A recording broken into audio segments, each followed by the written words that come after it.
Welcome to Chapter 2. I'm going to give you a quick walkthrough of Chapter 2, highlighting some of the more important parts and hopefully kind of explaining some of the more difficult to understand concepts in this chapter.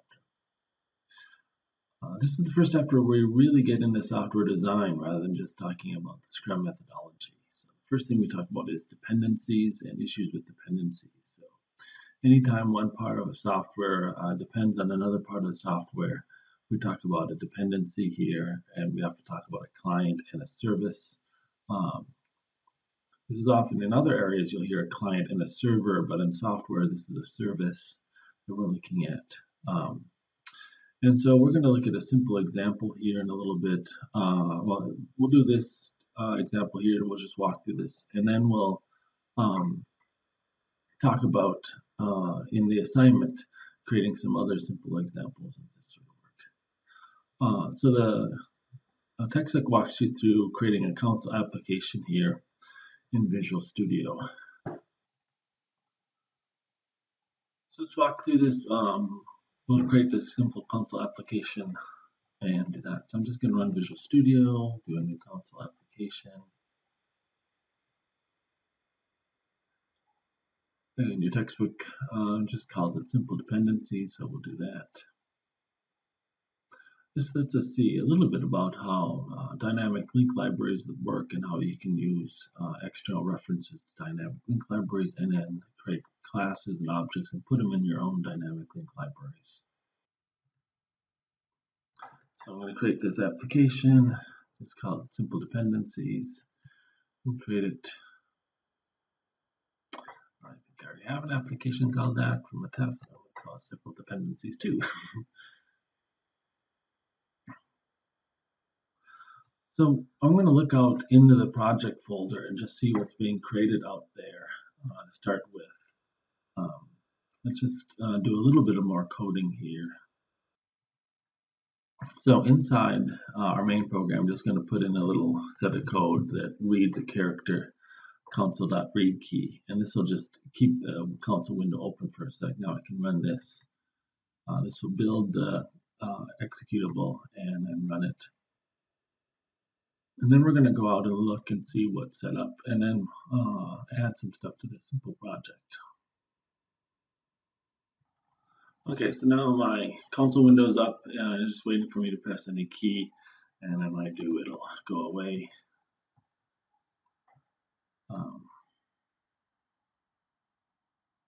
And then let's look at this project. So I'm going to go into Documents, Visual Studio 2015 projects. That's where most projects are stored. And we just created a project called Simple Dependencies 2.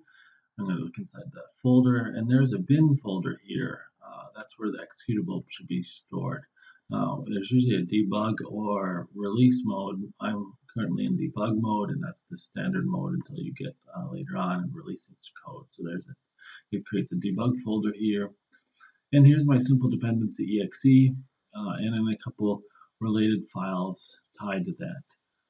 So this is where the exe is for this project. So this is the executable code for my project. So we'll see in a sec now, we're going to add a DLL library. So again, I'm just following along with the textbook here. We created the console application, and now it wants us to create another class called message printer, another project in this. So I'm going to go up here and add a project to this.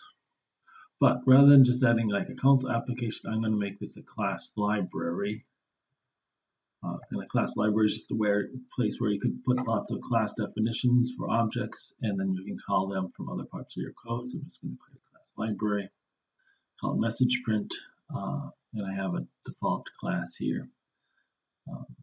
Save this. And now if I run this again, now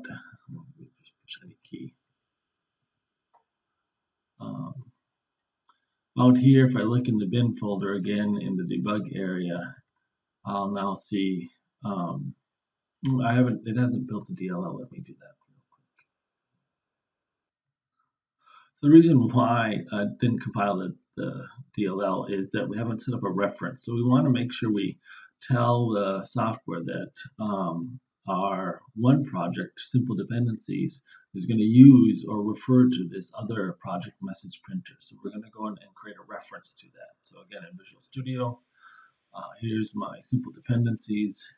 And right now it depends on a lot of system information here, but it doesn't depend on the new message printer service or class library added. So I'm going to add a reference here.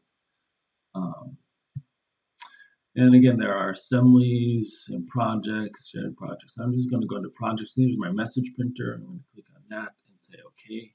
And now I'll add this this here. And now I can rebuild my solution. And it should create a DLL for this message printer out there.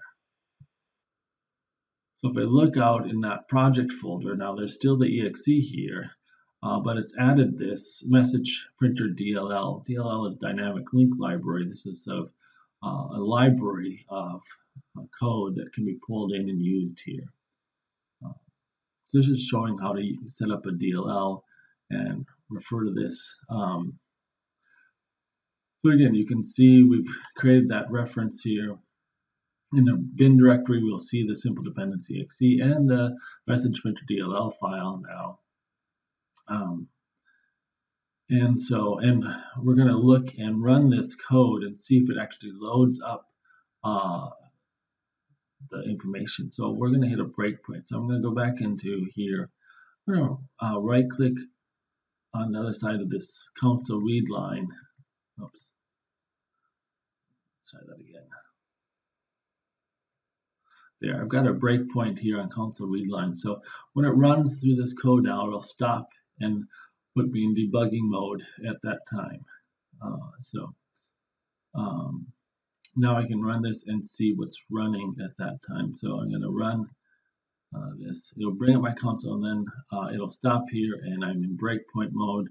I can look at various values. And so the textbook wants us to bring up this debug Windows modules to see what modules have been loaded in. So we're going to do that. We're going to go to debug Windows modules.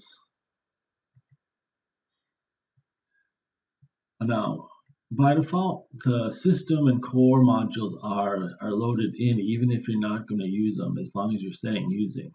So that's one thing we want to watch. But the code is smart enough where external modules, if you're not actually calling that code in some ways, it doesn't load those modules. So you don't see message printer DLL here because we're not using that code. Okay, I'm going to stop this. And let's go back this here. So again, it talks about this. Now, one thing it did say is that a lot of these modules are loaded in. What we really should be doing, if we look up here, we're saying using system, and we are using that, but there's a bunch of grayed out files here that we're not using. And so one of the options is to remove the unnecessary using. And that's usually a good idea because Microsoft sticks some extra ones in there by default. And again, because they're core ones, they're loaded by default, where things like this external message print is only loaded when needed. So now we're going to add some code to try to force this to actually load this module. So inside simple dependencies, we're going to try to create a message printing service and do something with that. Okay, so we're going to put in some code here to actually start the message printing code. We're going to say using message printer and do some code here. When I do this, the textbook code doesn't actually work. So here's what I've done. Similar code. I just created a variable service and did name message printer.class1 because when you create that class, it just calls the first class, class1. And then I just said service, that variable we created, and called a routine there. And I just declared a message print routine in message printer, or print message routine. It's just hello world. So I've got that to work. And then I can run this. I'm just running this now. Brings up my console. Prints out hello world from message printer. And then pauses it by breakpoint, which I still have on this read key. And now if I look at this, if I go to debug, it's a lot of work just to get to this one example, and bring up modules. Since I am using the message printer DLL, it is actually loading it. So I can see it's loaded the message printer DLL and is using that. Okay, so a long way around just to show you that the dynamic link libraries of external applications are only loaded when needed. But this is how we'll create a dynamic link library, is create things like a code library here, a class library, and that will compile into a DLL. So, okay, let's look at other library references here. So another thing you can set up is third-party references. So often you'll use dynamic link libraries or other things from other references. Like I often use an OpenCV for computer vision to do face recognition in code, because that's an area I'm interested in. A common other area that the textbook talks about is this object relational mapper, ORM software. This is used whenever you're using object-oriented software and you're mapping to a relational database. So you're doing SQL and you've got fields and tables out there, and then you want to map those fields and tables into objects. So there's some stuff built in the Microsoft.NET framework, but a lot of people use a framework called Hibernate. It's really popular in Java, and there's nhibernate, which is a port of that Hibernate method over to C# and .NET. And so a lot of projects will import or include references to nhibernate. So it'll be a bunch of DLL libraries for that. Talk a little bit about organizing these dependencies. It can get kind of complicated. And do this, we'll look a little bit later on at something called Nougat, which is a way of organizing these dependencies and automatically importing and updating them for you. I've heard mixed reviews about Nougat. Sometimes I've heard it works really well, and other times it makes things more complicated. It'll be interesting to hear if anyone else has had experience with that. Okay, how we often model these dependencies is with a graph. I'm not going to go too much into these directed graphs. I think a textbook author was more of a graph theorist and wanted to include that, but graphs are useful for mapping these sorts of dependencies. There are lots of different types of dependencies at the code level, at an object level, at a class level. We could talk about one object, maybe another object. One thing we do want to avoid is cyclic dependencies, especially when you're importing external modules. You might be importing some module like Hibernate, and that might depend on some other module, and that might depend on another module. I've certainly brought in external modules and had them, have to load in 4 or 5 other external libraries and stuff just to get that one module running. So sometimes you get this sort of cyclical error in place, and so we often want to avoid that when possible. So now we're going to talk about a little bit about anti-patterns. So patterns are common ways of doing things well. Anti-patterns are common ways of doing things poorly that we want to often avoid. So let's look a little bit at that and talk a little bit about some of the difficult ones. Implementations versus interfaces. We'll get into, we'll spend all of the next unit talking about interfaces and why they are important and how they're different than interface implementations. One thing we do want to avoid often is the new keyword. Often we can avoid creating new objects by using interfaces and such. So when we see a new, that sometimes points to some errors. The textbook author brings up this funny way of talking about it. The code smells, kind of smells bad. And talks about the history of the code smells idea. So that's just another way of saying that there might be something wrong. You may want to check it out. So again, they look at here. Here's a good example of code. And this is a good place to just talk about how we should look through code. So let's just really go through this quickly. This is a class. It's got a private variable and it's got 2 methods. So often I like to just draw out a little diagram for this, or just make sure I understand what it's doing here. So it has a count controller and a change password here. And then it says some code in here. We're using this security service object we created up here, and we're creating a new security service object here and a new user repository here. And again, so when we're seeing this word new to create objects, it's the way you create objects. So sometimes we can avoid creating those objects, and we'll look at some ways of doing that. And one problem with this is that should read how when we use this new and do this, we tie the two, this account class to this security service very closely, and there are better ways of setting that up. So, one thing problem we have with this sort of stuff is the lack of testability. We often want to test these out. When you're creating these and doing these news, it's really hard to test this out without having these classes. We want to do unit tests. We want to just test out this code without having these other classes in place. And so you often have to make fake versions of these stub or empty versions of those codes, and that can be difficult to implement or test effectively. And so it talks a little bit about that here.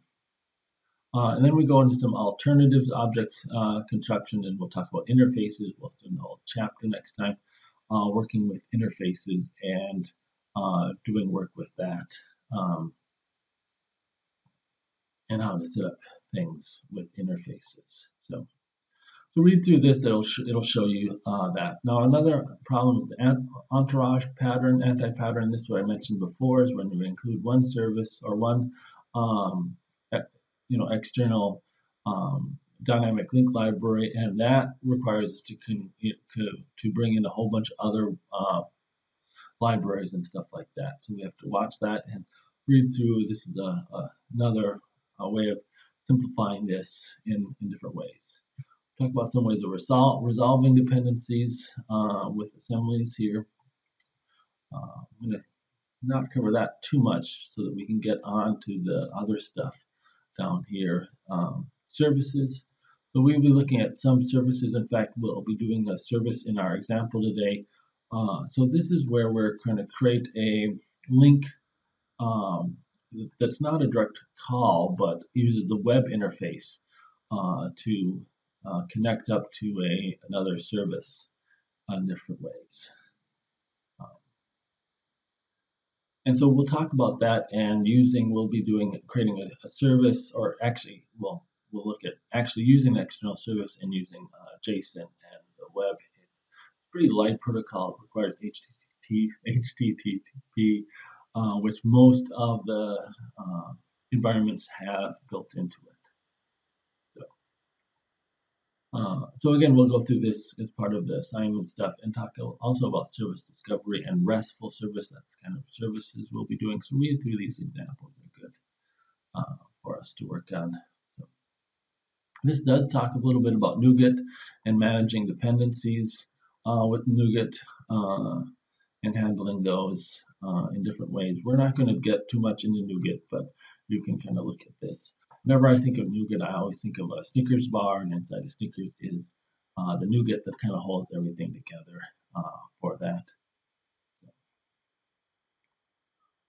now, as long as we're talking Snickers bars and Nougat, there's also this chocolaty, which is a program. Now, I've never actually used this, but it's based on a program called apt-get, which is used in Ubuntu and other Unix things, which I do use quite a bit. And it is just a way of when you go out and get one library and bring it in, it will automatically check for dependencies and bring in all the dependencies and make sure all the versions are correct.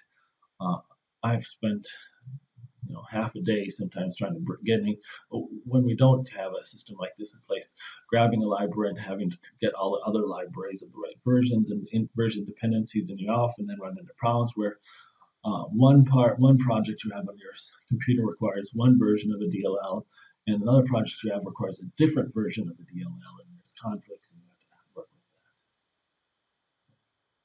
that. Okay, last thing we're going to mention quickly is layering, and we'll be doing layering here. So we'll break objects and sets of objects into little areas, and we'll often layer these in different ways. So the common pattern is to have like the user interface objects in one layer and then the data access in another. And in fact, a more common way of setting that up these days is this user interface, data access, and in between some business logic. And we'll look at this with what is called the model view controller. So we'll have a view that the user will see. We'll have a data model down here, and then we'll have a controller in between. So model view controller, and we'll set that up in this week's assignment. So walk through and read this. This talks about different common ways of layering, and these are common patterns that are set up for this. Okay, so that wraps up this overview.